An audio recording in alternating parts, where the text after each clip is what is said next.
Good afternoon, and thanks for hanging around for the rest of the symposium. We want to really finish it off in good style here, and we're very grateful that Charlie Bolden has come to speak with us this afternoon. I know if any of you have heard him talk before, you'll look forward to hearing his talk this afternoon.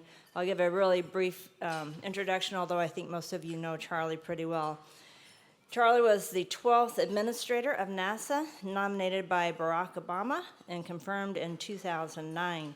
During his tenure until early 2017, Charlie oversaw the safe transition from 30 years of space shuttle missions to a new era of exploration focused on full utilization of the International Space Station and space and aeronautics technology development. Under his watch, NASA's support of commercial space transportation systems for reaching low Earth orbit enabled successful commercial cargo resupply of the space station and significant progress toward returning the capability for American companies to launch astronauts from American soil. Charlie traveled to orbit 4 times aboard the space shuttles between 1986 and 1994, commanding 2 of these missions and piloting 2 others. His flights included deployment of the Hubble Space Telescope and the first joint U.S.-Russian shuttle mission. And I guess if any of you don't like the current leadership at the NASA Glenn Research Center, this is the guy to blame because he's the one that made me director of the NASA Glenn Research Center. So with that, my good friend, Charlie Bolden.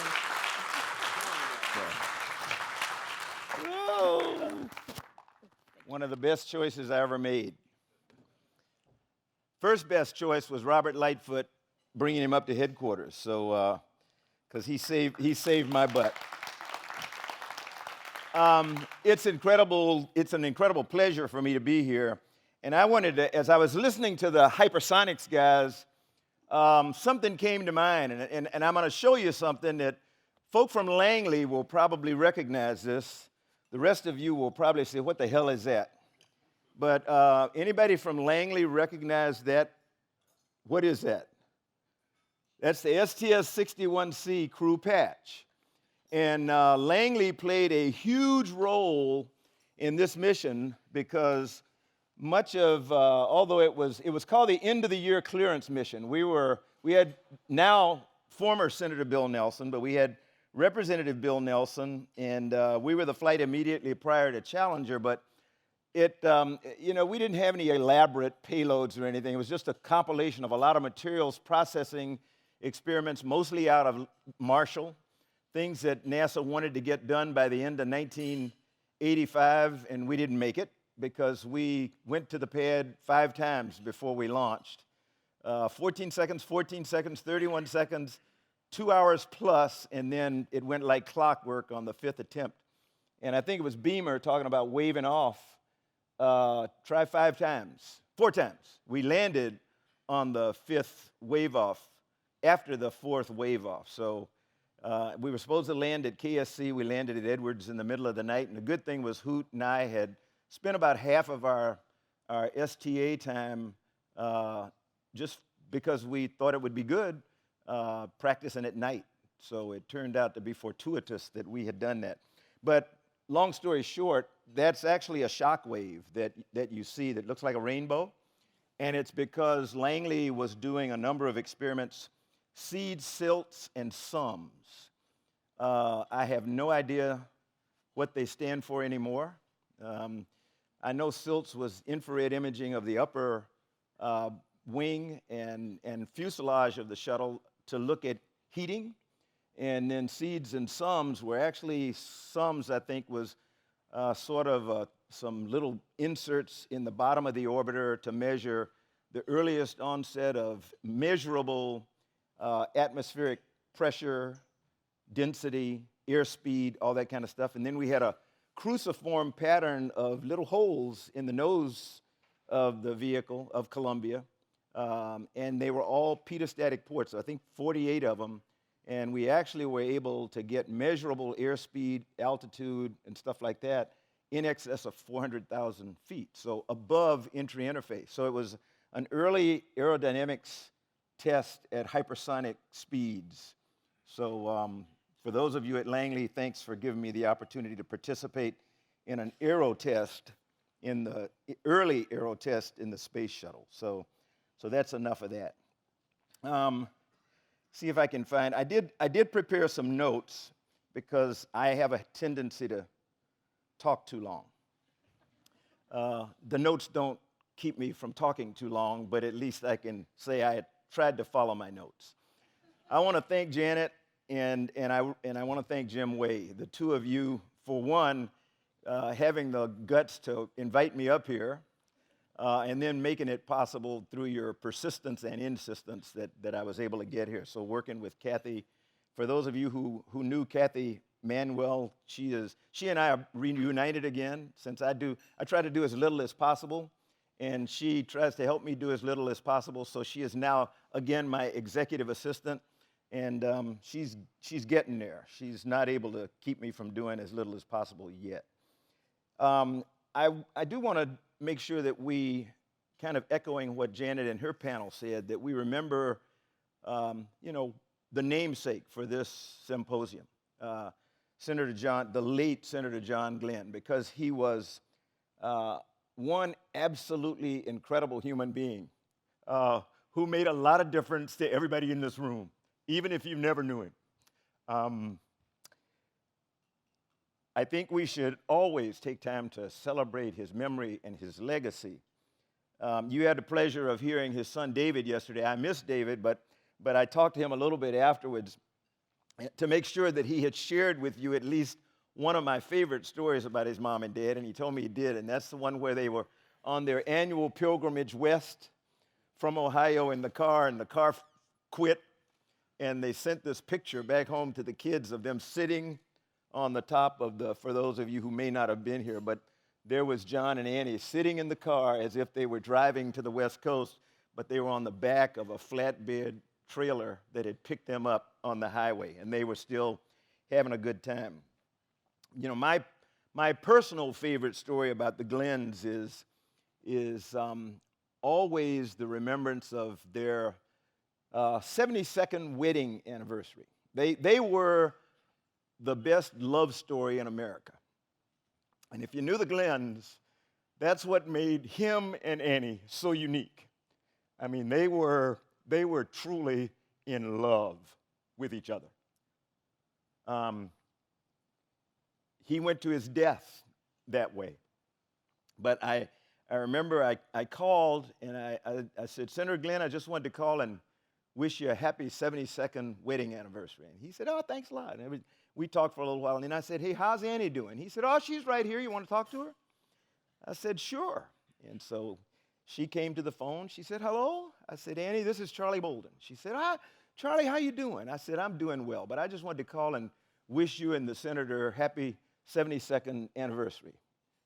And she paused for a minute. She said, Charlie, I think it's going to work out.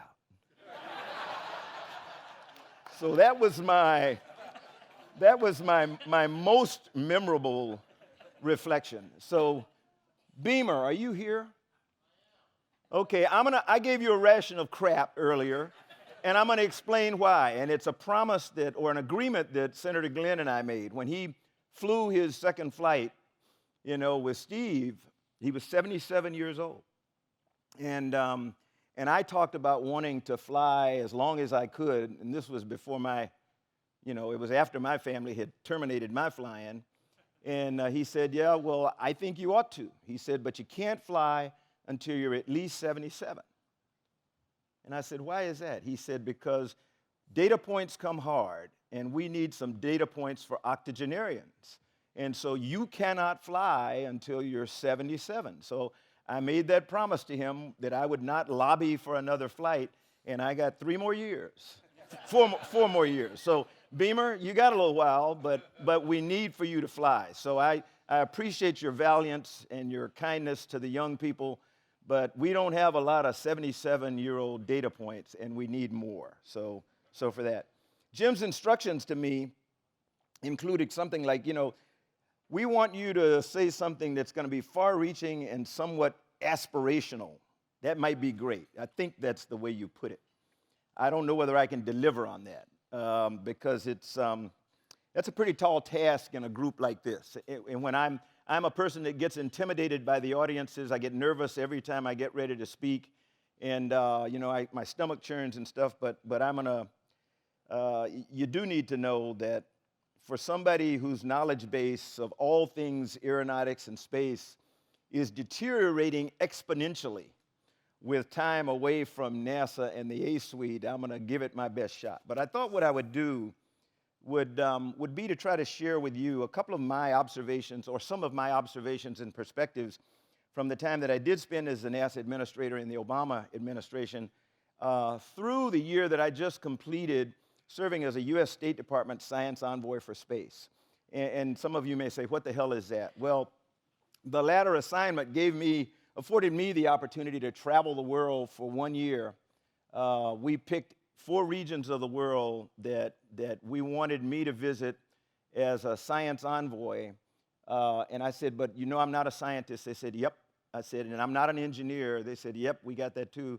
And I said, so why do you ask me to be a science envoy? They said, because you're the only one we know that we've heard speak before that talks about space in a way that we like. So we'd like for you to travel the world and talk about space from a science and technology perspective. I said, I'm in. And so we picked the Middle East, India, Africa, and Southeast Asia as the 4 parts of the world I'd visit. And so about 10 months ago, I started in UAE, then went to Jordan, came back home for a few weeks, then we went to Ethiopia, South Africa, came home until after the holidays, went back and went to France, and then down to India, and then just about a month and a half ago, 2 months ago, finished off my year in Vietnam and Malaysia.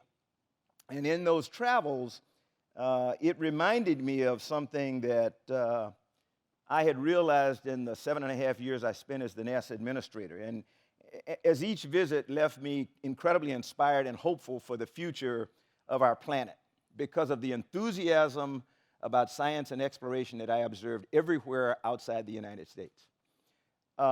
In addition to the fact that they still, in spite of everything going on, all the crazy stuff going on over here, they still view us as the shining city on the hill.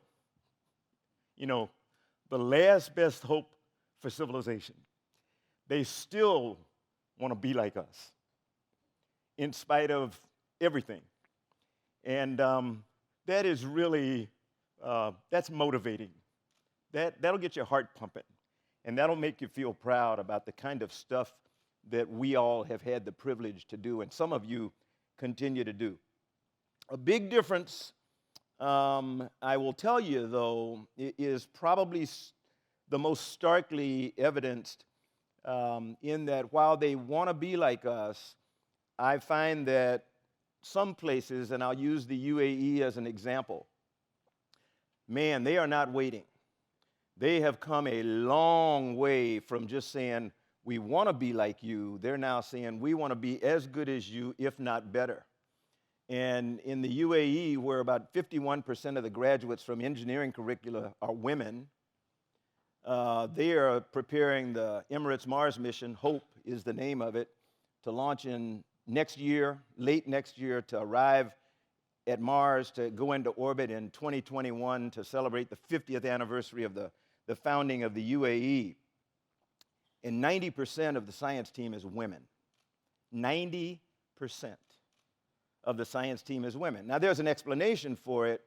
In that part of the world, for those of you who have traveled there with any frequency, it used to be all about oil. And most of the men didn't have to worry about education because they were somewhere in the royal family, and so they didn't have to worry about how income was going to come. It just came. And now they want to transition to a knowledge economy, knowledge economies throughout the region. And they're finding out that because science wasn't something that was important to men, it wasn't even interesting. They were all interested in business, and if they got a technical degree, it was generally in petroleum engineering. Women, on the other hand, were hungry to become involved in the future development of their countries, and so they went to school. sometimes in the UAE or Jordan or wherever, and frequently here in the United States or England or somewhere in Europe, and they took degrees in chemistry and physics and engineering and math, and so they are the knowledge base for those Middle Eastern economies today. You know, I arrived in time yesterday to sit in on the afternoon panels on space propulsion and space power systems, and I was really delighted to listen to the projects and work and the visions for the future systems to enable the journeys to the moon, to Mars, and then beyond by human and robotic explorers in the decades ahead. And I always say human and robotic explorers. There is no either or. And in this room, we need to understand that, and we need to make sure that other people with whom we talk understand. There is no either or. We've got to do both, because there are times that you don't want to put a human at risk, and the astronaut panel talked about it a little bit earlier today. And so we need robotic explorers to go ahead of us to figure out, okay, when do we know enough that we now are willing to accept the risk? Anybody who thinks that there will never be a risk, help them understand we don't live in that world. We will never live in that world. There's a risk when you get on an airplane today. So I think somebody used the example of, you know, space flight's never going to be like being in an airplane. Sometimes I say, I hope not. But anyway, there's never going to not be risk. I took some notes, so... and I actually can read them, Julie. So she was saying you'll never be able to read all that stuff. There was a question that was asked about when is hypersonics going to be employed in commercial space flight. Try Dragon. That's about as commercial as you can get.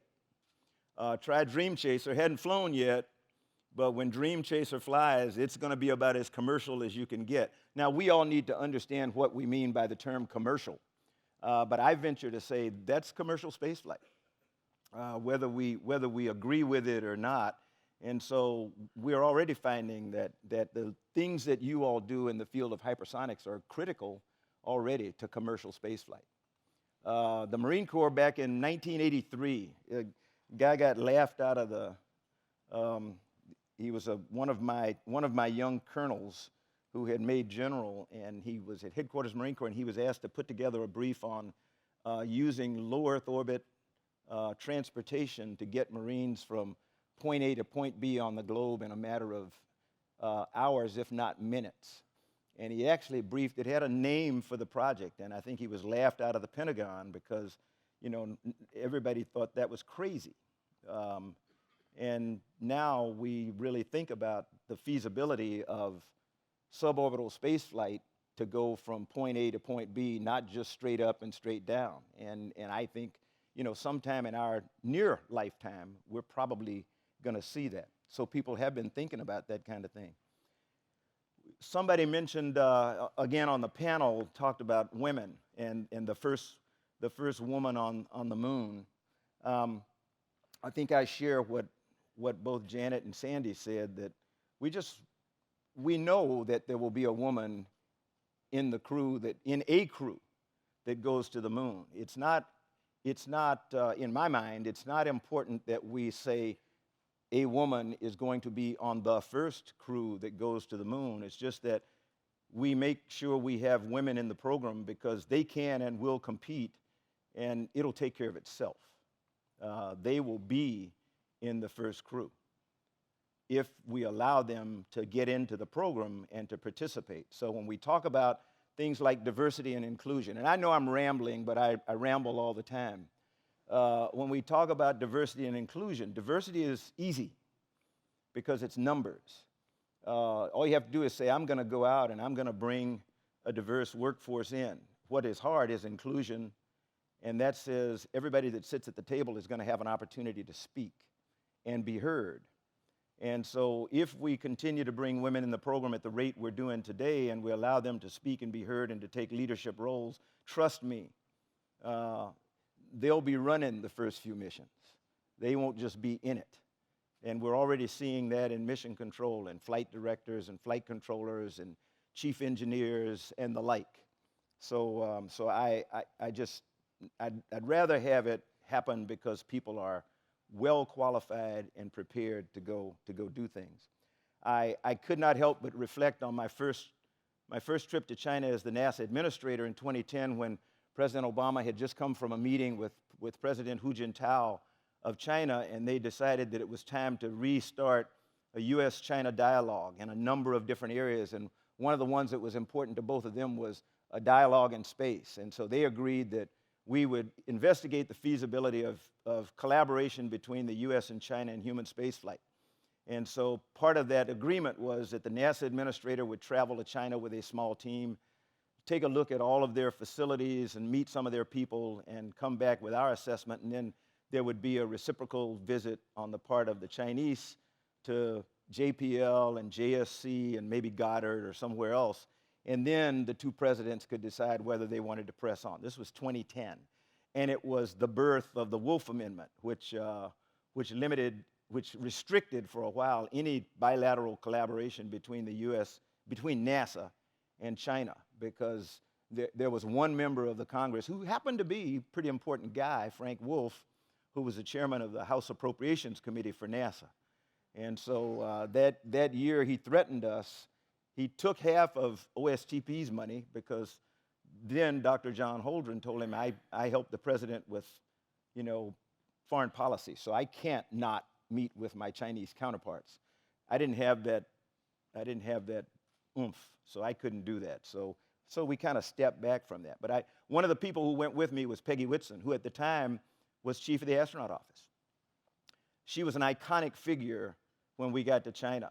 China had just selected the first 3 women to train to become Chinese astronauts. And when we went to the training center, 3 of the people that came out were the young Chinese astronauts, and they were in awe. They knew without a doubt who Peggy Whitson was. They idolized Peggy Whitson, and they wanted to be like Peggy Whitson. Going back to, I think it was Sandy that said, seeing somebody who was similar to me really opened my eyes to the possibility of things I could do. And so, just having the opportunity to see and meet Peggy for them was absolutely incredible. And I think all 3 of them subsequently ended up flying. So a lot of good things. If I think about unfortunate things we did, it was a good thing that Franklin Chang Diaz was here on the podium yesterday when we were talking about propulsion, in-space propulsion. And it's a good thing because we're in a place that made his life miserable for 40 years. Among the propulsion communities, I reflect on his dedication and his passion for ion propulsion, for VASMR. That was his doctoral dissertation at MIT. And for 40 plus years now, Franklin has stuck with VASMR. And off and on, NASA would give him some pennies to keep the program alive. And off and on, people in our midst would do everything they could to choke his program out, because at the time it represented a threat to other forms of in-space propulsion. And I think back to say, where would we be today if instead of fighting Franklin and VASMR for 40 years, somebody had the courage to take the risk and try to see just how far we could go with that form of propulsion and give it an opportunity to fly and be tested, where we're on the verge of finally doing that now, but it should not have taken 40 years to get there. So when we talk about going back to the moon and then on to Mars, I think Jim Bridenstine said it best the other day when he said, we're going to have to do some things differently. We're going to have to think differently. We're going to have to be risk takers in a way that we've never been risk takers before. We know a lot, but then again, we don't know a lot. But we can't let what we don't know stop us from taking risks that make it possible for us to do some of these things that we know humanity, it's in our DNA, and we should be doing it. I want to congratulate the Ohio State University and BWX Tech for the announcement that they made yesterday, for the decision to collaborate. That is critically important. What's different today from 50 years ago when we went to the moon? We didn't have academic and government collaborations the way we do today. We didn't have industry and government partnerships the way we do today. NASA's never built a big rocket. It's always been industry that built it, but we specified what color, what size, what weight, what everything. We don't do that anymore. And again, we talked about it on the astronaut panel this morning, and I'll offer two terms to you, and some of you who are much smarter than I and are working in safety and engineering are familiar with them: oversight and insight. We worked with oversight for decades, where we dictated what was going to happen. Today, NASA is challenged to utilize this concept of insight, where we put people into the government, into the industry's manufacturing facilities or into their planning meetings, such that teams used to tell me when I was the NASA administrator, you know, we didn't like this idea at first, but we know more about the systems today than we did when we were dictating, because we were telling them what we wanted and relying on them to get it done. Today, we're telling them what we want and relying on them to design and develop it, and we're having to be hungry and get in there and sit with them and understand what it is that they're going to give us. That'll answer the problem that we addressed earlier today on one of the panels about, landers, where we're purchasing a service. We're not buying a vehicle. We're purchasing a service. And so insight, I think, has prepared us to know what it is we're getting to the best extent possible, and the onus is on us to get in and ask the right questions and be inquisitive and gain the trust of the provider, such that, they're not hiding anything. They're sharing with us because they believe that we're a member of the team.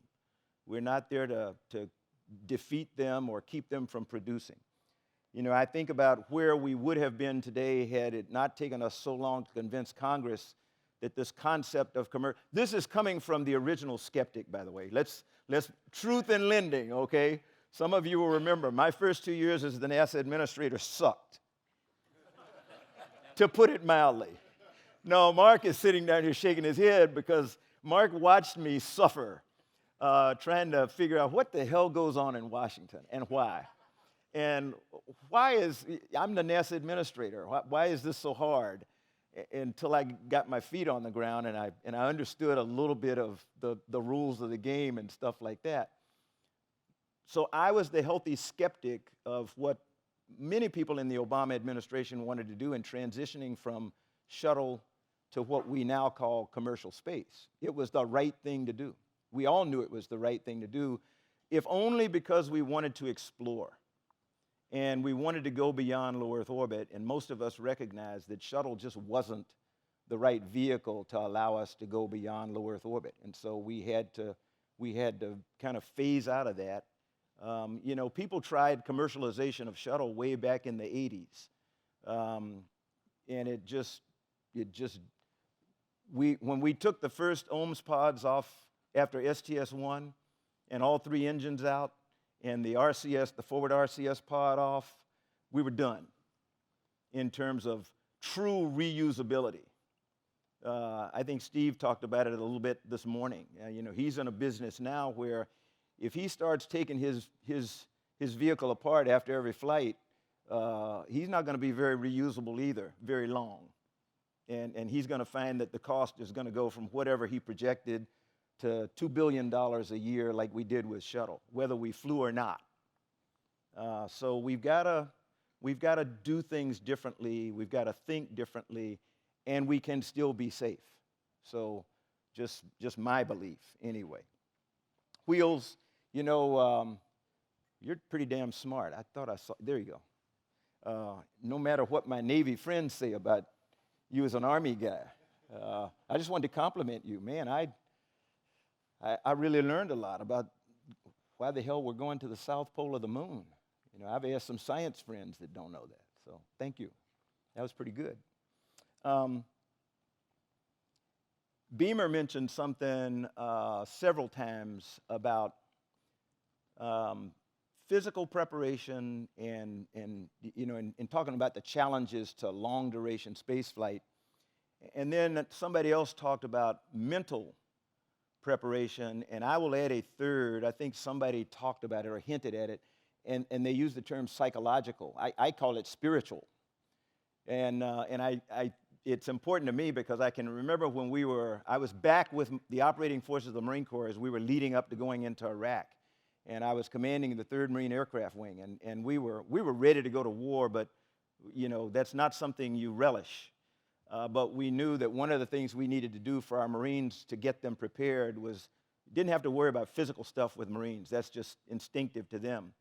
But we did have to help them get mentally ready and understand that they were going to get scared. There were going to be mental strains, and they had to know that we had, medical assets who could help them, who could keep them in the fight if need be. But then we also realized that they needed to be spiritually ready. And whether they were people of faith or people of no faith, it didn't make any difference. Because there's a saying, there are no atheists in a foxhole. Trust me, there are no atheists in a foxhole. And but what we wanted to help them understand that whatever they used for their psychological balance, whether they called it religion, faith, anything, they needed to feel free to call on that, and all of us needed to feel free to give them the room to believe in what they believed in because it was going to really help them. Those are the kinds of things that we're going to have to help travelers who are going to go, away from this planet for a long time. And trust me, if we think 6 months is a long time, or a year, 3 years, that's a long time, especially when you turn around after about a month and what you're used to seeing if you had flown on station before, was a big part of the globe, and now it's not there because it's this little dot. And the longer you go, and you call back home like you used to do to talk to your kids, and if you're like some of our astronauts who leave infants at home, and they call back and they say, hey, it's Dad or Mom, and there's silence. And 7 minutes later, or several minutes later, they hear this, ah. And then, you realize that started 7 minutes ago, or 6 minutes ago, or 4 minutes ago. Those are psychological things that we're going to have to deal with. And NASA's trying to do some stuff now, whether it's on Nemo or different places like that. So it's not that we're not expecting this, but we're looking at it. Beamer, I keep picking on you because you picked a lot of things that I really liked today. You talked about logistics, and I think it's because you and I both got trained at the Naval Academy where they told you every general is a logistician. It doesn't make any difference what your occupational field is, whether you're an aviator or an infantry officer or an artillery officer. If you're not a logistician, you're going to fail. We were very fortunate that we had a president when we were getting ready to phase out a shuttle that listened to us and let us fly 3 extra flights. Steve, I think you flew one of those 3 extra flights. But we knew that, we were taking on a risk when we finally phased out a shuttle. Commercial cargo may not come around when we thought it was going to come around. And so we had to make sure that station was well supplied logistically. And so we asked for 1 additional flight, then 2 additional flights, which gave us AMS, the alpha magnetic spectrometer, and then finally a 3rd additional flight. And those were all, when you really got down to it, those were logistics flights where we wanted to make sure that station was provisioned and could survive with a crew for a pretty long period of time. And never did we expect that we would need it the way we did in 1 year when we lost SpaceX Dragon. Well, I think we lost Orbital first, right off the pad, Cygnus. Then we lost SpaceX Dragon, and then in short term, we lost Progress. So all 3 of our standard forms of cargo transportation were gone.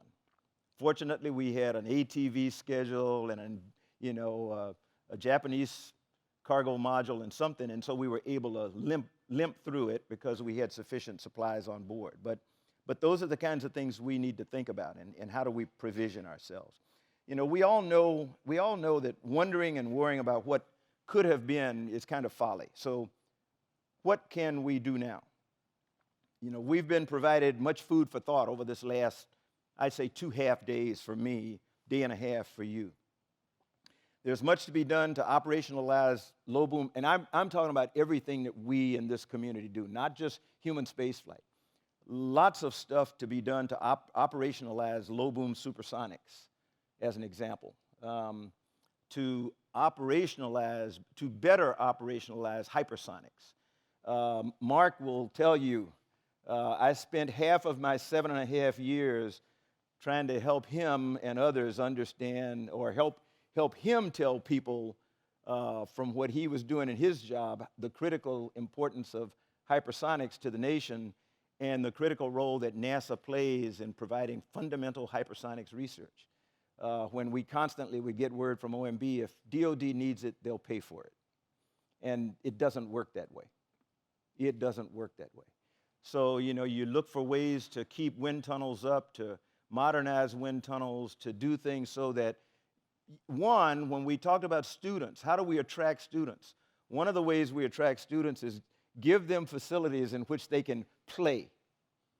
If there is a wind tunnel that an undergraduate can go to, you know, build a model and put it in a wind tunnel and see what makes stuff work, that will bring them back. And those are some of the things that we worked on and we're continuing to work on in NASA, is providing real full-time facilities that we can use to attract young people, young minds that can replace all of us as we kind of fade away or do whatever we do. We may be on the cusp of functional long-term on-orbit storage of cryogens. The last time I came up here to Glenn was to bring the bad news that we were going to shut down some of the cryogenic studies we were doing that were going to help us with on-orbit fuel stations, or whatever we call them then, on-orbit refueling stations. And I understand we're meeting with much success now. Not great, but much. There's a big difference between great and much, okay? But with collaboration among NASA, DOE, and our industry partners, we may be within realistic reach of operational thermal nuclear propulsion, high-energy solar electric propulsion, and even VASIMR, ion propulsion, and radically faster transit for humans to Mars, and who knows, maybe even beyond. LaserComm. It wasn't mentioned this morning, but when we talked about, you know, emerging types of communications, LaserComm is going to revolutionize the way that we get data from space to space and space to ground. Much more data over a given period of time. It'll markedly increase the volume of data flow for all of our communications. And as we heard again from the astronaut panel, we're understanding with better and better accuracy how the human body functions and responds to the challenges of long-term living and working in space. Each day, thanks to the ongoing research on the ISS, we're making strides to reduce the risk to our crews on the coming long journeys back to the moon and on to Mars. And perhaps as importantly, we're demonstrating that the microgravity environment of low Earth orbit provides us with increasing opportunities for research and manufacturing that will improve the quality of life for all of humanity here on planet Earth. Wheels mentioned the fact that everything that NASA does is with the focus of making life better here on the planet. NASA's vision is to such that the things that we do and learn make life better for all humanity back here on planet Earth. And I think that's what the astronauts and the people who support them back here do every single day with the experimentation that's going on station. To see this truly come to fruition, however, you know, we're going to have to exhibit the courage and the willpower to migrate off the aging ISS to a sustainable LEO infrastructure with multiple smaller commercially owned and operated platforms in a variety of orbital inclinations and altitudes chosen for the specific task intended to be accomplished on those platforms, be it pharmaceuticals research and development, materials processing, or continued human research. There are some of you in the audience who vehemently disagree with me, people who want to see stations stay around until 2030 plus. Nothing could be worse for the development of commercial low Earth orbit infrastructure. One of the critical decisions that we made early in the Obama administration, and we had to fight Congress on it, was that we would not allow Orion to go to the ISS. The president made a speech at the Kennedy Space Center. I still refer to it as a major space policy address in April of 2010, I think. And while I was surprised at much that was said, nothing surprised me as much as, and Orion will become our crew rescue vehicle. And I went, oh, holy jeez, who put that in there? And how are we going to back out of that one? Because if industry thinks we're going to provide Orion as a rescue vehicle just in case they don't make it, guess what? They are not going to invest in it because they are not going to compete with NASA. As long as we allow people to think that we're going to live on the International Space Station until the end of time, there will be no commercial low Earth orbit infrastructure because nobody wants to compete with NASA paying the transportation, room, and board. And trust me, we've done I don't know how many studies over and over and over asking industry, what would you like to see in order to help you build a sustainable low Earth orbit infrastructure? And the answer that generally came back in was, what? We like free room and board and transportation. So why should we go off and do something differently? We're going to have the courage and the will to migrate away from station and rely on a sustainable commercial low Earth orbit infrastructure so that we can move on to the moon and Mars. That's just the way it's going to have to be. You know, we all know what needs to be done, and in many cases, we have the programs in place to allow us to accomplish the critical milestones needed to reach many of the goals discussed over the course of this symposium. We don't need to wait, and I mean this, you don't need to wait for permission to do what's already been planned and approved, and sometimes funded. So quit asking questions. Robert Lightfoot had a saying and some of you heard him say this, over the period of time that he was the acting administrator, and as Robert would say, there is no such animal. You're either the administrator or you're not.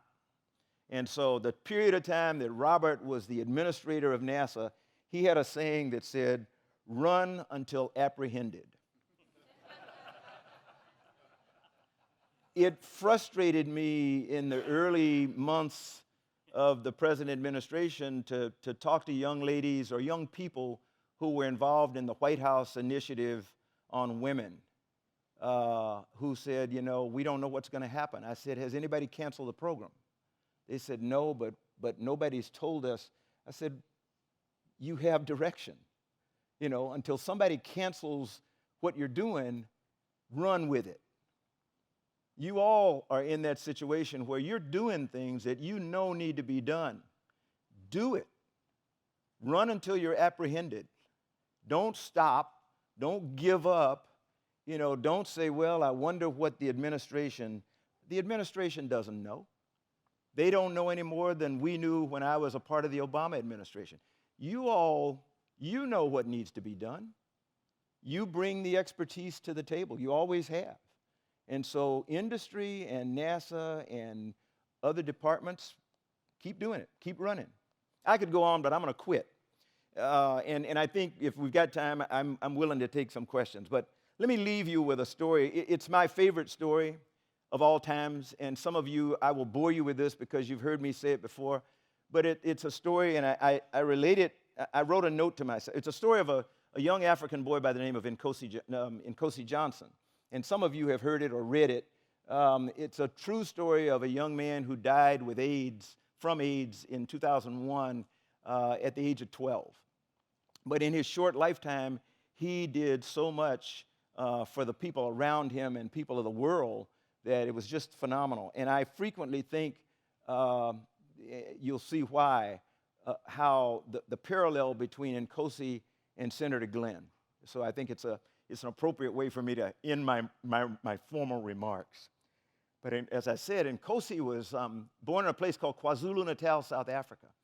And unfortunately for him, he was born to a woman who had contracted AIDS from her husband. And so she knew that she was not long for this world, and she was really afraid that her son might get AIDS through his birth from her. And so she talked to a white friend of hers by the name of Gail Johnson. And I've actually had the privilege of meeting Gail Johnson.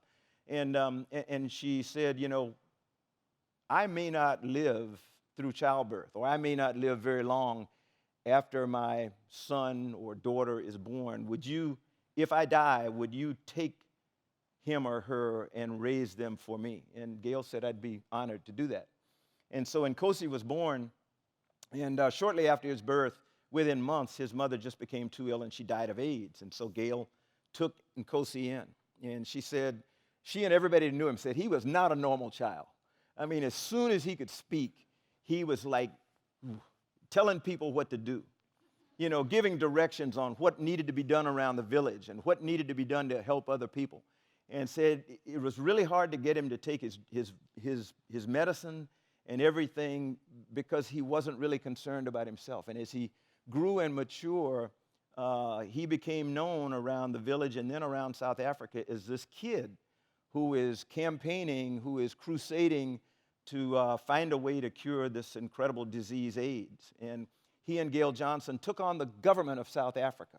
Some of you remember South Africa at the time in the early 2000s, their president didn't believe in AIDS, thought it was a hoax. And so they found themselves fighting their own government. And they traveled the world, and eventually Nkosi became a UN ambassador for AIDS as a child. And an American writer by the name of Jim Wooten heard about this kid and traveled to South Africa, and he met Nkosi, and he said, you know, he said he's just barking out orders all the time. He said, Nkosi, what the hell's going on with you? You know, you're sick. And yet you're not even thinking about yourself. You're always trying to tell people how to make life better for other people. What happens? And he said, Nkosi looked at him and he smiled. He said, you know, I may be poor, I may have AIDS, I may be black, but in this world, we're all the same. And so Jim said he was inspired to come back home, and he wrote a little book called We Are All the Same. It's the life of Nkosi Johnson, and you can get it online. But he said, you know, he kind of wrote the book. It was okay. And he kind of checked on Nkosi every once in a while, but he got a call once, and he said, hey, Jim, if you want to see Nkosi, you need to hustle, because he's on his deathbed. And so Jim Wooten jumps in an airplane, flies all the way back to South Africa, and he said he walked into the hospital room, and there's Nkosi, barking out orders as best he could. He's a 12-year-old kid who weighed less than 20 pounds. His bones are sticking through his skin, his pus all over his face, and he's talking as strongly as he can, and he's got these beautiful white teeth shining through this black face. And he said, Jim said he sat down and he said, I don't get it. And he said, Nkosi, he said, Jim, you have never asked me the most important question. He said, what is that? He said, you never asked me about death. And Jim said, he went, whoa. Okay, Nkosi, what about death? He said, I don't worry about it. Nothing I can do. We need to do this. We need to do that. He went back into barking instructions. And he said, Nkosi, stop. You're going to die. I said, Nkosi looked at him, he smiled and said, yep. He said, you could die today. He said, yep. He said, so I don't get it at all. What makes you tick? You know, Gail says you don't take your medicine. Gail says you never cry out in pain. You have never asked for anything for yourself. It's always about other people. Why do you do what you do? And he said, Nkosi looked up at him and he smiled. He said, do all you can with what you have, in the time that you have, in the place that you are. That's the way Senator John Glenn lived his life. Every single moment, right up to his death. Do all you can with what you have, in the time that you have, in the place that you are. That's all anyone can ask of us. So I'll leave you with that and say thanks so much for letting me be a part of this incredible symposium. God bless all of you. Thank you.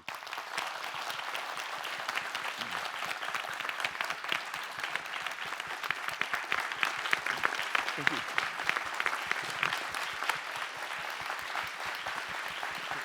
Thank you, thank you, thank you. We can try a few. Yeah, if you don't mind taking I a couple don't. questions. Yeah. Okay. Tough to And tough to follow, but it's all on the record and all that other stuff. And oh, by the any of the media folks still here? Did anybody come back? I talked to a couple of. The media is not the problem. There is no fake news. See, I'm philosophizing here, okay? There is no fake news. There's bad news and good news, and then just plain old dull news. But there is no such thing as fake news. If it's bad news for you, you don't like it, but you can do something about it. You can change things, or you can get it right. So I love the media, always have, and they're some of the best friends we have, believe it or not. so the first and most upvoted question is: if you were to change one thing about Artemis program, Ooh. what would it be? I don't think, I don't know enough about it, to be quite honest. I didn't name it on purpose because I figured if I gave it a name, it would be a target. So people used to hound me all the time about naming SLS on Orion and exploration, and I said, boy, you do that and it now has a name and it's a target. I don't know that I would do anything differently because I'm not inside enough to know, the details of the path that we're on. I think when I hear that, wait a minute, back up. Let me back up. That's a good point. The way I understand Artemis today, we're relying a lot, or going to rely a lot on, to a great extent, on commercial capability to do things like landers and all that, which I do agree with. I think I would go I'd cool it on really promoting and dragging commercial entities to the moon, to the sacrifice of low Earth orbit. Let's get low Earth orbit infrastructure straight. We can do it simultaneously, but everybody can't go to the moon. Somebody's got to stay back here, and build the sustainable low Earth orbit infrastructure. And I don't hear that. I would make sure that people understand very clearly that Artemis does mean going to Mars. Artemis is not going to the moon to stay, to the detriment of continuing the journey to Mars. Because Mars, by all my accounts and by the global exploration roadmap, the agreement of some 20 some odd nations over a long period of time now, Mars is the destination goal. And we just should be very careful that we constantly clarify to people that the moon is an intermediate objective for the decade of the 20s.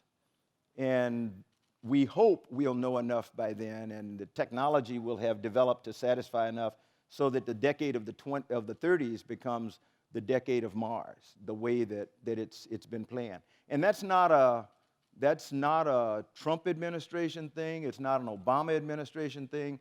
It's actually a mini administration thing. We keep doing the same thing over and over and over, but we're just closer to making it happen now, I think, than we've ever been before. So I think the changes I would make would be in clarifying what our goals are, the fact that, yes, we're going there, and not allow all of our commercial partners and international partners to shift their emphasis to the moon to the detriment of establishing a sustainable low Earth orbit environment.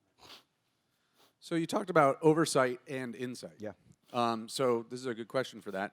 With NASA going more towards the oversight role. Insight. And insight role. Or I'm sorry, going more towards the insight Yeah. role. What do you see the role of younger engineers who haven't been given design experience to make informed decisions in Yeah, that role? remember I talked about the battles we had in trying to get the funds for hypersonics research, so we kept wind tunnels open, test stands down at Stennis, or test stands in places like West Texas. We've got to be willing to accept the risk of letting young engineers come out and break things. I had a philosophy was fail early, fail smart. It wasn't I didn't come up with that, but that sort of, as opposed to failure is not an option, which people think is a NASA mantra, that was a one-time mantra for Apollo 13, and it had a very specific purpose. It was when Gene Kranz and Glenn Lunny closed the doors of mission control and told the flight control team, we are not going to lose this crew. Failure is not an option. That was not intended to be a lifetime mantra for NASA. We will never make progress if we cannot fail. We have to allow young people to fail. We have to allow old people like me to fail. It's an important, we don't seek failure, but we should seek challenges and risks that allow us to advance whatever it is we're trying to do with the recognition that failure is going to come somewhere along the way. A lot of people that I wasn't around for Apollo. I came shortly after it, but there were enough people left around, like John Young and Alan Bean was my den dad from my class when we came in, and all of them would tell you, were it not for Apollo 1, we would definitely not have made it to the moon in the decade of the 60s if we would have made it to the moon. But Apollo 1 was a wake-up call. Astronauts had been pleading and crying and complaining about things that needed to be done. That's why when I say, you know what needs to be done, run until apprehended, if you're worried about your job or you're worried about somebody not liking you because you're going to tell them something that's not very popular because the program's marching on, you're in the wrong business. Because we have to be willing to accept risks, but when you see something that's going over the line, you've got to be willing to step up and say, hold on a minute, time out. I like the yes-if philosophy, and I think that's what Insight has allowed us to do. It's say, okay, we love what the vendors are doing, what the industry is doing, as long as this is happening and we're seeing this, the yes-if philosophy. Janet likes that from her lawyers, from her general counsel. Tell me how to do it. Don't just tell me no, right? That's right, because we talked about this before. Yes. Are there any audience questions? Just raise your hand. Oh, I'm seeing Frank. We got a microphone coming from behind you right there. Charlie, terrific remarks. I think you were probably in your early 20s at the time, so we're hearing a lot from astronauts who were there at the time and a lot from young people or now older people like myself that were growing up seeing Apollo. How did Apollo 11 and the Apollo program impact you personally as you were making career choices? It's interesting. None. Zero. Nada. And I'll tell you why. I'm one of these, I'm not an oddball at all, but there is a small percentage of people like me who never dreamed of being astronauts and never dreamed of going to space. Now, mine came from my culture. I grew up in the segregated South. I grew up in Columbia, South Carolina, and, I went to school in the 50s and 60s and graduated from the Naval Academy in the class of 68. When I graduated from the Naval Academy, there were bars I couldn't go to in Annapolis, Maryland. There were places in Washington, D.C. I couldn't go to. So it was different then, and so becoming an astronaut, although I remember driving back with my wife and friends from a raucous weekend in New Orleans, Louisiana, to get back to Meridian, Mississippi, where I was going through basic jet training so that we could sit in front of this doggone black and white TV to watch Neil Armstrong and Buzz Aldrin land on the moon. And I was mesmerized, and I was fascinated, but it did not interest me one iota to follow in their footsteps because I didn't think I could do that. And I told somebody last night, it's interesting, the first time I knew what an engineer was, other than the guy in the front car on a train, I grew up in Columbia, and I loved trains. I rode on the Silver Meteor every summer from Columbia, South Carolina to Washington, D.C., to New York, to Boston to visit my relatives, and the engineer was the guy in the front of the train. I didn't have a clue what engineers like we talk about today did. So, you've got to be informed in order to be inspired about something. I just didn't know. what was possible. So it took Ron McNair in 1978, having been selected in the first group of space shuttle astronauts, a young black kid who was a good bit younger than me, who always dreamed of being an astronaut. He wasn't like me. He didn't need somebody else who looked like him. He just wanted to be an astronaut. Taught himself calculus and physics in Lake City, South Carolina. His story is incredible. Went on to graduate from North Carolina A&T, a historically black college, with honors. Went to MIT. Had to be persuaded to go to MIT because he didn't think he could compete. He didn't think he could finish a doctoral program at MIT, and his counselor came down to Greensboro and convinced him that if you can be an honor student at North Carolina A&T, you can be an honor student anywhere. He went to MIT, became a laser physicist, and some of you may, if you know Ron or you know his story, some of you may realize he was an accomplished jazz musician, played a phenomenal saxophone, and he and Cheryl, the night before he was to defend his dissertation, they went to a bar, jazz club in Boston. And, he did a couple of sets and came out. His trunk was open in his car. All of his research, everything he was going to use the next day to defend his dissertation was gone. And he walked into his advisor the next morning. He said, "Hey, I'm done. I don't have anything." And he was ready to give up. His advisor said, "Okay, Ron, how long did it take you to produce the data?" And he said, "Oh, a few months." He said, "How long would it take you if I gave you the lab, knowing what you know now?" He said, "I could probably get it done in a week, knowing what I know now and knowing what I need." And he said, "You got it." And so Ron went back in, reproduced all of his data, and defended his dissertation and earned a PhD in laser physics from MIT, and then was selected by NASA in the first group of space shuttle astronauts. I met him. I was not going to be a Marine, and I was not going to fly airplanes when I graduated from the Naval Academy. I thought Marines were stupid and crazy, and flying was inherently dangerous. So those were the only two things I knew I was not going to do when I left Columbia, South Carolina to go to the Naval Academy. First person I met that impressed me at the Naval Academy was in my freshman year, was my company officer, Major John Riley Love, who was a Marine infantry officer. He was like my dad, tough but unbelievably fair. And 4 years later, when it was time to graduate, I said, "I know what I said, but I want to be like him. I want to be an infantry officer like Major Love." Found out I didn't like crawling around in the mud or being cold. And my wife had always been saying, Vietnam's raging. You don't really want to do that. Why don't we go to Pensacola? I said, "Because that's where you go to learn to fly, and I don't want to fly." She said, "Think about that." And she kept saying, "Think about that, think about that." And she finally convinced me, as she has done for 51 years now, that she was right. And so we went to Pensacola. I fell in love with flying, and then somewhere along the line, decided I wanted to be a test pilot. And I applied and applied and applied and applied and finally got a chance to become a test pilot. And that's where I met Ron McNair on a reunion weekend where he came back with people like Hoot Gibson and John Creighton and some of the other graduates of the Navy Test Pilot School. And I remember seeing Ron, this young black guy, get out of the back of this unbelievable NASA T-38. And I went, "Ooh, that's pretty impressive." And we talked the whole weekend. And when he got ready to go back to Houston, he said, "Hey, are you going to apply for the space program?" I said, "Not on your life." And he looked at me real strange because he was convinced that I had been convinced that I needed to do this. He said, "Why not?" I said, "They'd never pick me, Ron." And he said, "That is the dumbest thing I ever heard. How do you know?